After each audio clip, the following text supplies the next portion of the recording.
Train से फिसलकर एक व्यक्ति की हुआ जख्मी, इलाज के दौरान हुई मौत। राजस्थान से घर लौट रहे एक व्यक्ति की मौत ट्रेन से फिसलकर गिरने से हो गई। घटना हायाघाट स्टेशन के निकट हुई है। ट्रेन से गिरता देख स्थानीय लोग आनन फानन में घायल को लेकर डीएमसीएच के इमरजेंसी में पहुंचे, जहां डॉक्टरों ने घायल को मृत घोषित कर पोस्टमार्टम के लिए भेज दिया।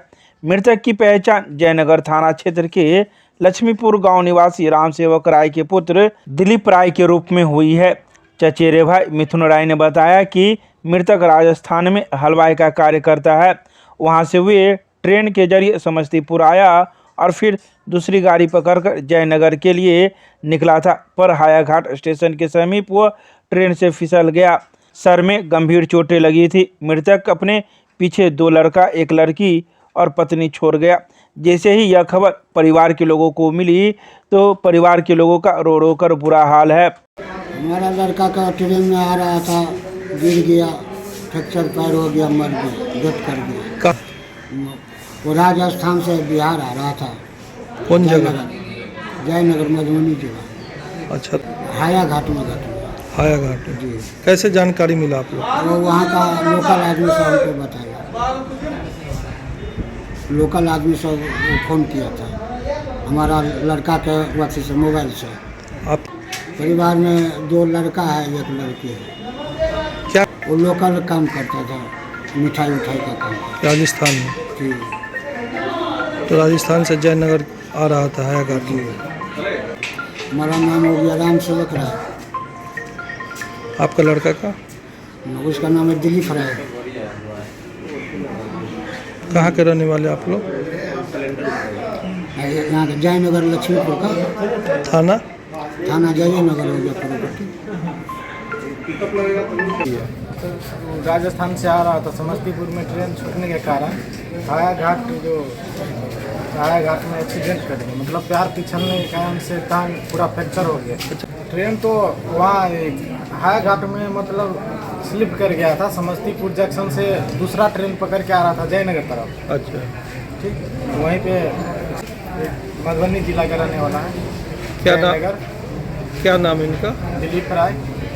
कौन सा गांव का रहने वाले? लक्ष्मीपुर दरबार पंचायत, थाना जयनगर। Private job. शादीशुदा? हाँ, शादीशुदा है, 3 बच्चा है, छोटा छोटा। टांग यहाँ से नीचे पूरा फ्रैक्चर हो गया है और माथा में यहाँ पे पूरा फ्रैक्चर हो गया। आया ये रहने वाले मधुबनी जिला का रहने वाला है। दरभंगा में हुए कुछ घंटों की बारिश की वजह से दरभंगा नगर निगम के पास लगा जल जमाव, आने जाने वाले लोगों को हुई परेशानी। सोमवार को कुछ घंटे की बारिश की वजह से दरभंगा नगर निगम के पास जल जमाव की स्थिति उत्पन्न हो गई, जिस वजह से आने जाने वाले लोगों को काफ़ी परेशानियों का सामना करना पड़ा। वहीं कुछ लोगों का कहना है कि यह कोई पहली बार नहीं है। दरभंगा में हल्की सी भी बारिश होती है तो दरभंगा नगर निगम के पास वर्षा का पानी लग ही जाता है, जहां इसे निकलने में घंटों समय लग जाता है। इसके अलावा मौजूद कई लोगों ने कई बातों का जिक्र किया। आइए सीधे सुनाते हैं क्या कुछ कहते हैं ये लोग। भाई हम यही तो मन मन सोच रहे थे कि सारा सबसे घटिया सारा शहर दरभंगे है। और सब बारिश जब भी होती है तो नगर निगम के पास जो है जाम पानी का लगता है। लॉगिंग है, पूरा जल जमा। आज से नहीं है, करीब 20 साल से ऐसी है भाई। हाँ। पहला बार नहीं हुआ है, समझा। अभी 10 दिन हुआ डब्बू खां को आए हुए, इससे पहले से भी ऐसी समस्या है। अब कोई काम नहीं हो रहा है। अब देखिए ये आए हैं तो का काम करेंगे। क्या लगता है, उम्मीद है कि सुधार होगा? उम्मीद तो लगता है कि सुधार होगा, लेकिन हो नहीं रहा। अभी हो कहाँ रहा, दिखने को रंग पेंट का खाली हुआ है। चलिए, नाम क्या हो गया? मेरा नाम चांद है। ठीक है। कुछ घंटे दरभंगा में बारिश हुई और जैसे लग रहा है पूरा दरभंगा शहर पानी में तैरने लगा। पहले किस आधार पर चुनाव हुआ करते थे, कह सकते हैं कि चाहे नोट से चुने हुए प्रतिनिधि हों, चाहे वोट से चुने हुए प्रतिनिधि, कुर्सी पर जाने के बाद सब एक के एक ही हो जाते हैं।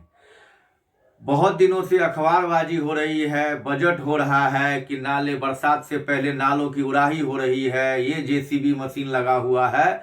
और जब समय आया तो सब ढाक के 3 पात होकर पूरा शहर तो छोड़िए, नगर निगम जिसके ऊपर जिम्मेदारी है पानी की निकासी करने की, नालों की उड़ाही करने की, साफ सफाई की, वो नगर निगम खुद पानी में तैर रहा है। चाहे मुख्य सड़क हो या नगर निगम का अपना परिसर हो, पानी में तैरता नजर आ रहा है। एक एक कर्मचारी, मेयर साहब और डिप्टी मेयर साहिबा तो हो सकते हैं जो बड़े बड़े गाड़ियों में अंदर चली गई हों, लेकिन एक एक कर्मचारी जो गए होंगे उनको अपना पैंट मोड़ के और जूता हाथ में रख के जाना पड़ा होगा।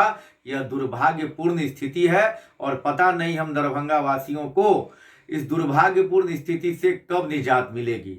इस संबंध में मैंने फिर नगर आयुक्त महोदय से बात की है और उन्होंने समाधान का आश्वासन तो दिया है, लेकिन पता नहीं यह कब तक होगा और कब हम दरभंगा वासियों को इस मूलभूत समस्याओं से निजात प्राप्त होगी और कब नगर निगम प्रशासन इसको से हम लोगों को मुक्ति दिला पाएगी। इसलिए दरभंगा के मेयर साहिबा और डिप्टी मेयर साहिबा से हम निवेदन करेंगे कि हम लोग राजनीति नहीं करना चाहते हैं, लेकिन राजनीति करने पर मजबूर मत किया जाए कि हम लोगों को इसके लिए आंदोलन करना पड़े। बरसात का समय है और बरसात के समय में नालों की उचित तरीका से उड़ाही करा के साफ सफाई पर ध्यान दिया जाए। पीएचडी कोर्स वर्क में नामांकन को लेकर साक्षात्कार का किया गया आयोजन। सोमवार को मिथिला विश्वविद्यालय के विभिन्न स्नातकोत्तर विभागों में पीएचडी कोर्स वर्क में नामांकन को लेकर साक्षात्कार का आयोजन किया गया है। यह साक्षात्कार उन अभ्यर्थियों के लिए आयोजित किया गया था जिन्होंने पैट 2021-22 की परीक्षा में सफलता हासिल की थी। बता दें 20% सीट नीट जेआरएफ अभ्यर्थियों के लिए आरक्षित था, तो वहीं पैट 2021-22 प्रवेश परीक्षा में उत्तीर्ण 717 और परीक्षा छूट प्राप्त किए 807 कुल मिलाकर 1524 अभ्यर्थियों को साक्षात्कार के लिए पत्र भेजा गया था, जहां सभी अभ्यर्थी सोमवार को मिथिला विश्वविद्यालय के विभिन्न विभागों में पहुंचकर अपने साक्षात्कार दिए।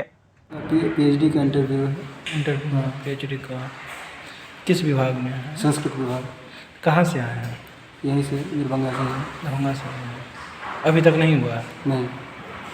क्या नाम हुआ? प्रवीण कुमार जैन। 2 मार्च को जो है सो पीआरटी एग्ज़ाम थी और 14 को रिजल्ट निकला है। अच्छा। और आज जो है सो आज से इंटरव्यू प्रारंभ है। 20 फरवरी से लेकर 31 मार्च तक एग्ज़ाम चलेगी है इसको इंटरव्यू। तो क्या चीज़ का इंटरव्यू होना है? किस चीज़ में? इतिहास विषयों का है। 21 विषयों को भी चला जिसमें इतिहास विषय भी है। तो इसमें जो इंटरव्यू दिया तो पीएचडी का आगे का कोर्स होगा? नहीं, हाँ, पीएचडी डिग्री कहिए, कोर्स कहिए या उपाधि कहिए, अच्छा, वही होता है। जैसे कि पैट पास करने के इंटरव्यू के बाद फिर नामांकन होगी। नामांकन में लोग कोर्स वर्क करें, कोर्स वर्क के बाद फिर अपना किसी गाइड के मार्गदर्शन में अपना पूरा करेंगे इस डिग्री। कितने दिन का होगा? ये अवधि जो है 6 महीने कोर्स वर्क 1 वर्ष लग ही जाता है। 3 वर्ष न्यूनतम, अधिकतर 5 साल, यानी 6 वर्ष के लगभग समय पीएचडी लग ही जाता है। क्या नाम हुआ आपका? दीप नारायण सिंह। कहाँ से आए हैं? समस्तीपुर, ताजपुर।